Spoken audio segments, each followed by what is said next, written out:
we are discussing about the local government administration in India.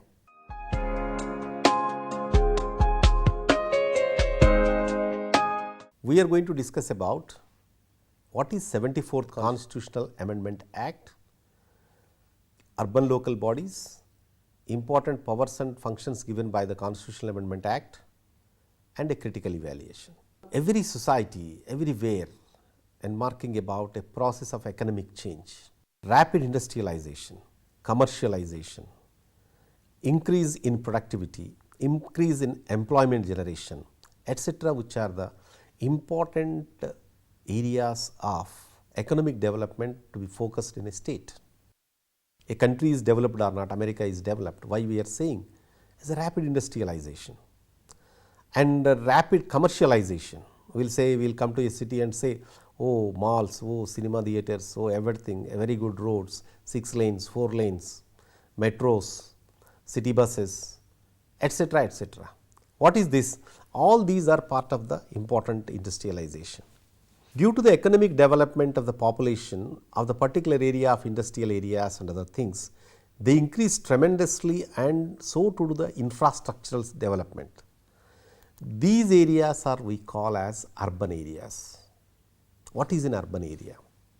In the context of India, the census reports of 1961 to date have defined those places as urban areas which have local authority like a municipality, cantonment board, notified area committees, all other places which satisfy the requirements of a minimum population of a 5,000, at least 75% of the male working population engaged in the non-agricultural activities, and density of a population at least about 4,000 people per square kilometer. These are the basis of measuring the urban area. This is an old one, 1961. One, it has to have a local body like a municipality, cantonment board, notified area, etc. Number 2, a minimum population of 5,000. A village at the time we used to think about 1,000 people was a big village. Nowadays some of the villages are taking about 10,000, but the village, a town population has to be minimum of 5,000. At least 75% of the people, male population, has to engage in non-agricultural pursuits. Apart from the above criteria, the state government can declare a place as an urban area if it has pronounced urban characteristic and amenities as the newly founded industrial areas or a housing settlements or places of a tourist importance, whatever it is concerned. India, as like other developing countries, is undergoing a major transformation from essentially rural into urban, and particularly this has started about after 2000. Till 2000 still we say India is having a rural look, but now it is not like that. India has already having a urban look. Take about Tamil Nadu as a fastly becoming urban state, then Telangana another state, Gujarat, Maharashtra, they fastly growing urban states. Even you take about various states like Maharashtra, even Andhra Pradesh, they are having a different type of a local bodies, a more number of a local bodies at the local level, though the population is a little bit less. So now slowly we are crossing about almost about 39-38%, some of the states are crossing 40% of the urban population in India. So the urban population in India is crossing about the total population of America, total population of United States of America.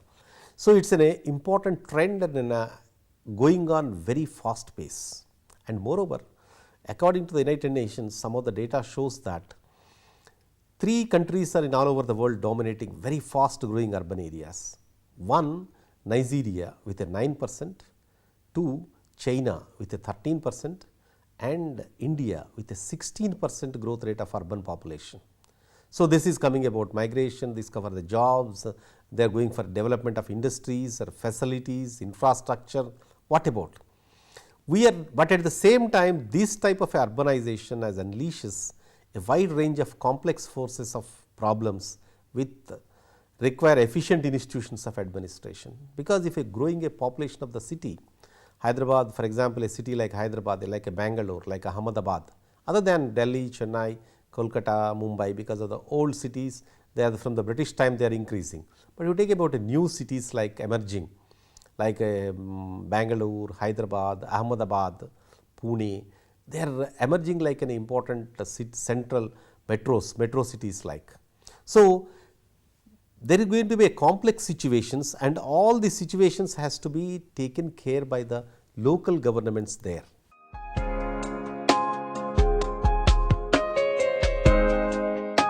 As this was actually called the 65th Amendment Bill in the 1989, as previously we discussed in the VP Singh government. Later part it is a revised bill named as 74th Constitutional Amendment Act and passed in the Parliament as in 1993. So, this is Parliament has passed it in 1993 and published in the Gazette on the same day, which has given first time. We are thinking that in India there was urban governments are recognized by Indian Constitution. At the same time that this act introduced a new part, namely 11A in the Constitution. It deals with the issues of relating to municipalities, their structure, composition, reservation of seats, elections, power and functions, and etc. etc. It has given a constitutional status first time in India to urban bodies are concerned, as usual with the rural local bodies. What are the important provisions of the 74th Amendment Act? Number 1, there shall be 3 types of institutions of self-government, namely Nagar Panchayats, municipal councils, municipal corporations. Generally, municipal corporations shall be set up in large urban areas, municipal councils for the smaller urban areas, and Nagar Panchayats for transitional areas, can area transformed, as I said, rural area to urban area. Every state, according to their choice, shall constitute the units.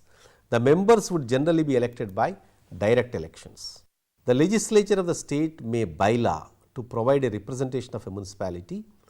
Persons having special knowledge or experience in municipal administration, members of Lok Sabha, State Assembly, Rajya Sabha and Legislative Council, and the chairpersons of the committees. The chairperson shall be elected in the manner provided by the legislature.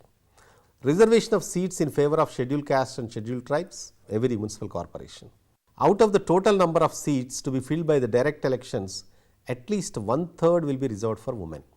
Nowadays, majority of the states, they are putting about 50% for the women. This includes the quota of women belonging to the scheduled caste and scheduled tribes. So, the state legislature may prescribe by law the manner of reservation of the offices of the chairpersons of the municipalities. The state legislature make provisions with respect of the composition, territorial area, manner which the seats has to be in ward committees shall be filled. The tenure of every municipality, every urban local government is about 5 years from the date of its first meeting of elections to constitute municipality shall be completed before the expiry of the period of 5 years. All persons who have attained the age of 21 years will be eligible to members of the municipality. The state legislature shall confer on the municipalities of all such powers and authority as may be necessary to enable to do function as institutions of the self-government. The state legislature may by law authorize a municipality to levy, collect and appropriate taxes, duties, toll, etc. The state legislature can also assign to a municipality of various taxes, duties, etc., which is to be collected by the state government. Grants in aid may be given to the municipalities from the consolidated fund of the state. Again, as in the 73rd Constitutional Amendment, there shall be a finance commission appointed to review the financial position of the municipality and make a recommendations also.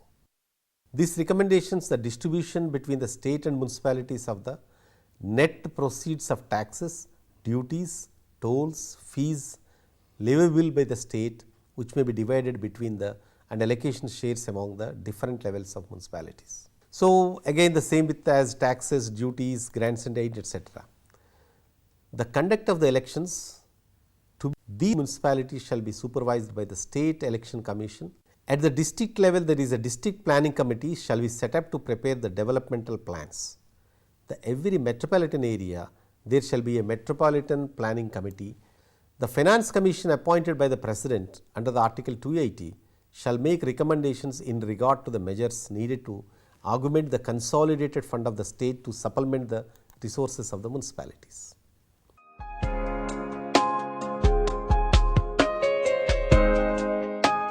1.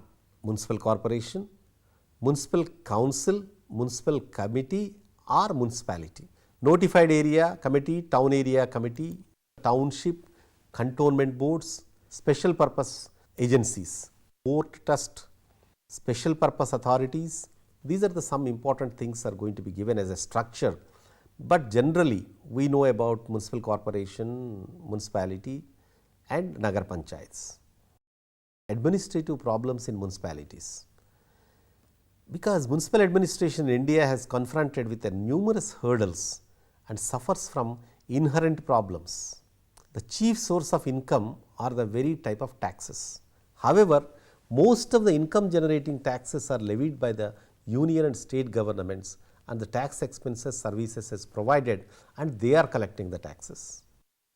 Though they can impose the new taxes, but the elected members of the urban local bodies in doing so for fear of dispensing their electorate. Second important aspect is high incidence of corruption prevalent in most of the urban local bodies. Because one of the reasons is that high level of corruption is the relatively because of the low salaries are given to the staff. Poor system of financial administration. The system of accounting prescribed by the state government is not followed strictly, leading to different type of embezzlements, leakages and extensive underassessments. In various municipalities, audit objections remain pending for many years, and in some even audit is not conducted regularly. In it sometimes revealed by audit that the funds borrowed by the high rate of interest and unutilized. Action is not taken on the audit report on time, with the result that with the passage of time no action can be taken. Fourth point is low effectiveness. Because of inadequate finances, the local bodies have not been able to fulfill their obligatory functions. As a result, they suffer a constant outcry from the public as well as the government. For example, the basic necessity like water is not supplied properly, drainage facility to be do not cover the entire city, and moreover majority of the cities, towns are having open drainage system, unplanned colonies, slums, and they are fastly developing and they are demanding for more and more services, and stray cattle is one of the important menace on the roads are still continuing, and hazardous traffic are not properly maintained. So, along with the traffic, another important is unsafe buildings are allowed to continue to exist despite the obvious threat to the inmate and inhabitants of the area. In short, poor sanitation, poor hygiene and shortage of the basic necessities make cities unsafe. At the same time, the another important area is excessive the state control. The state control is one of the important area exercised by the state government over the urban bodies. To ensure proper performance of their functions, the state government exercise legislative, administrative, financial and judicial control. This proves more than a curse than a boon, because instead of providing guidance and support through the control mechanisms, the control turns out to be negative, restricting the functioning of these local bodies. This suppression till 1992 was very arbitrary. Now, because of the 74th constitutional amendment, a little bit change in this case, but the government is not only meted out punishment to the elected councillors, but to the citizens as well, depriving them their elected institutions. And another important area is several vacancies are not filled for years, and transfers are effected at the free will of the senior bureaucrats at the government. In this pair of transfers, corruption, favoritism and nepotism are rampant. In case of the most of the bodies, the state government is empowered to take disciplinary action, and the urban body has a very little control over its personnel. Now, as I said previously, the 16% of the growth rate of urban cities are improving, going in India. We have to think about with a foresight, with a future things. But it is generally commented that urban local bodies have failed to perform their primary duty, that is to check the problems and complications created by rapid urbanization. Shifting of vast number of the rural population, that is with the migration towards cities, have creating a more and more problems.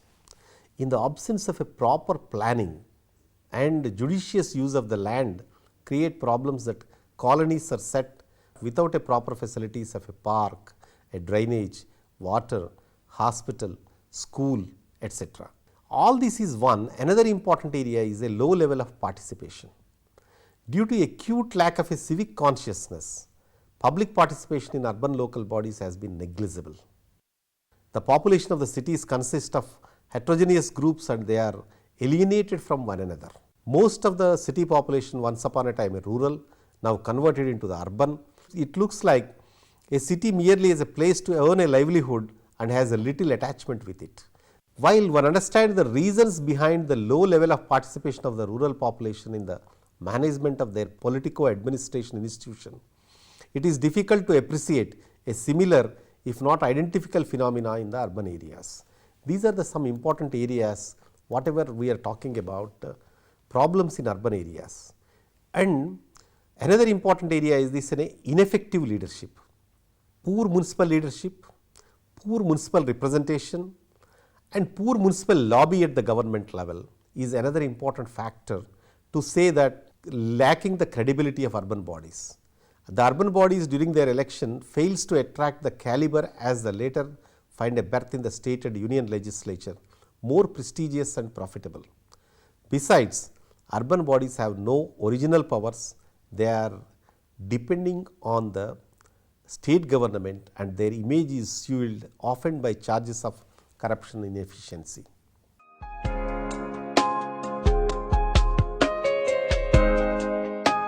We have discussed about the importance of the 74th Constitutional Amendment and growth of the urban cities because of industrialization and commercialization and because of the migration and other things, and what are the existing problems are there in urban administration. All these aspects we discussed.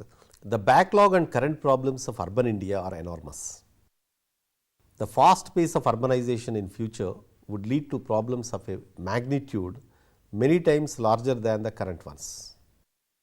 Only a meticulously planned approach to manage urban growth would be able to effectively tackle the urban problems. Effective management of urban problems would require a concentrated effort by all actors in the urban sector. There is a need for intergovernmental and public-private partnerships in which the people play a pivotal role to develop the urban cities. In this regard, the Constitution of the 74th Constitutional Amendment Act has accorded to central status to the municipalities. While the responsibilities of the ultimate delivery of services to the people may lie with municipalities, it is neither necessary nor desirable for them to handle all aspects of urban management through the municipal bureaucracy. Public-private partnership programs or partnership with other organizations could be formulated in many areas such as planning, project formulation, designing, financing, contract management, monitoring and evaluation, etc. is important. In the ultimate analysis, providing quality services at the low cost should be the key principle of the municipal government. And thanks to the growing urbanization also, we are providing some of these things, but still bound to result in socio-economic dislocations and problems. However, a positive approach to optimize the benefits of urbanization and mitigate the social cost with the meticulous planning could be the way to build a strong and modern urban India, and by 2020, and we are going to dominate the world in the urban population also.